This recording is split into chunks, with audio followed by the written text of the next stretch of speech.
Здравствуйте, друзья! Пирамиды бессмертия построены в Москве.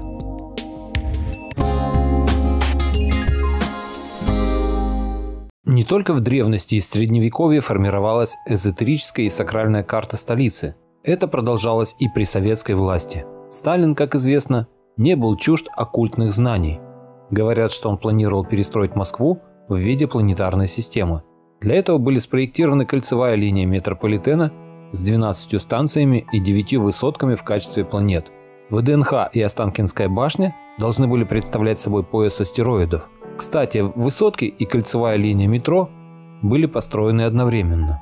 Постановление номер 53 Совета министров СССР о строительстве в городе Москва многоэтажных зданий было подписано Сталиным 13 января 1947 года, в год празднования 800-летия столицы. Осенью 7 сентября 1947 года в 13:00 в разных местах Москвы приступили к закладке первого камня в основание 8 советских небоскребов. Дата была выбрана не случайно. По астрологическим прогнозам именно эти дата и время сулило сооружением особую энергетику. Сталинских высоток изначально должно было быть не 7, а 9. 8-ю высотку планировали построить в Зарядье. Там должен был размещаться наркомат тяжелой промышленности. Но впоследствии вместо наркомтяжпрома возвели гостиницу «Россия». Центральное место среди высотных зданий предстояло занять Дворцу Советов, который строился на месте взорванного храма Христа Спасителя, в свою очередь построенного на месте бывшего Алексеевского монастыря. С этим связана любопытная легенда. Вот что пишет Любимов в книге «Малознакомая Москва».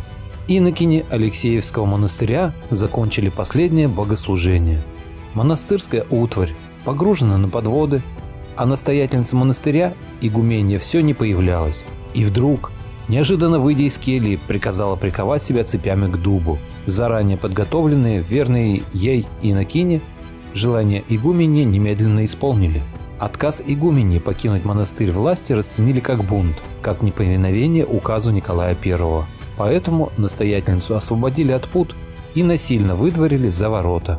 Обернувшись, она произнесла: «Стоять здесь ничего не будет». Дворец Советов так и не достроили. Позднее здесь более 30 лет размещался бассейн «Москва», а ныне вновь стоит храм. Фундаменты всех 9 высоток заложили в один день. Почти все они строились вдоль Садового кольца, как бы обрамляя исторический центр столицы. В 1950 году Сталин отдал приказ: каждую из башен должен венчать шпиль со звездой. Тогда и появились в народе названия «Семь пирамид» и «Московская корона». Квартиры в жилых высотках получали только самые заслуженные. В основном крупные военные и партийные работники. Причем чем выше был ранг жильца, тем выше был этаж, на котором располагалась его квартира. О московских пирамидах ходило немало слухов и легенд. Они начали появляться еще на этапе проектирования, начиная с самой идеи их строительства и заканчивая изображением древних символов на фасадах – масонских, языческих и христианских. Архитектурные формы сооружений скрывают под собой пирамиды, пропорции которых аналогичны египетским пирамидам. Пирамида, как известно, символизирует превосходство, власть, знание, энергию и силу.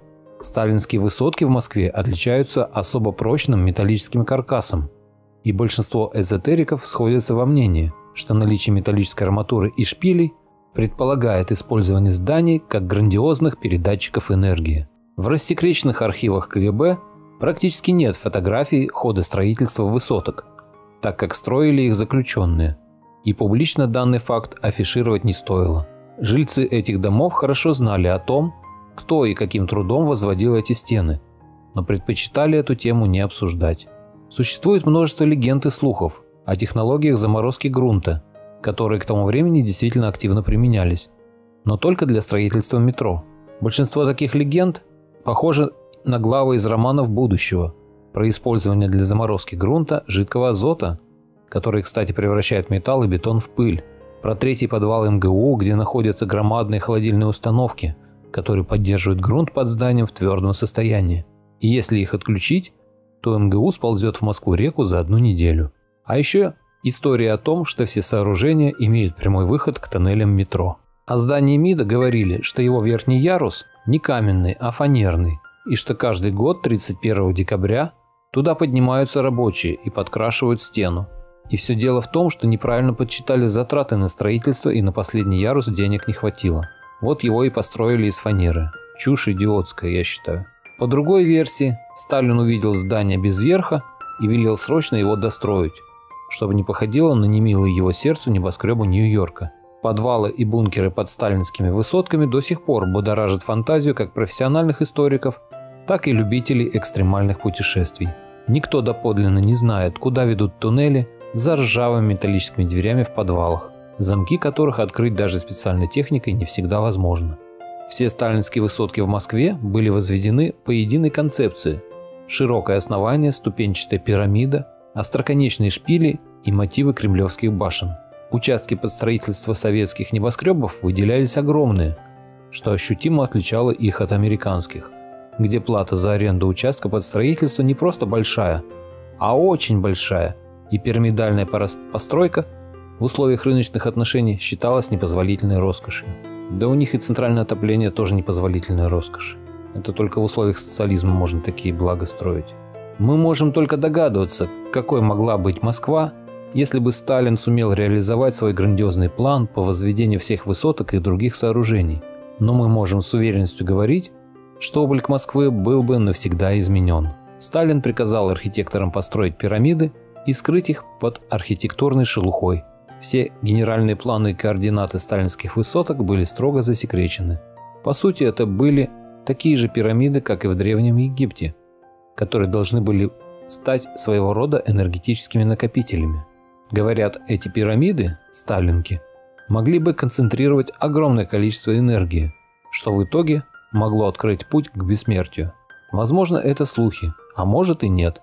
8 пирамид высоток должны были замыкаться на 9-й, центральной, самой высокой среди них пирамиде, что позволило бы вырабатывать огромную жизненную энергию. Местоположение каждого сооружения Сталин определял лично. Но странное дело, все сталинские высотки в Москве стоят на геологических разломах. Построенные высотки. Главное здание МГУ на Воробьевых горах, жилой дом на Котельнической набережной, гостиница «Украина», здание Министерства иностранных дел, жилой дом на Кудринской площади, административно-жилое здание возле Красных ворот, гостиница «Ленинградская», непостроенные высотки, дворец Советов и проект высотки в Зарядье.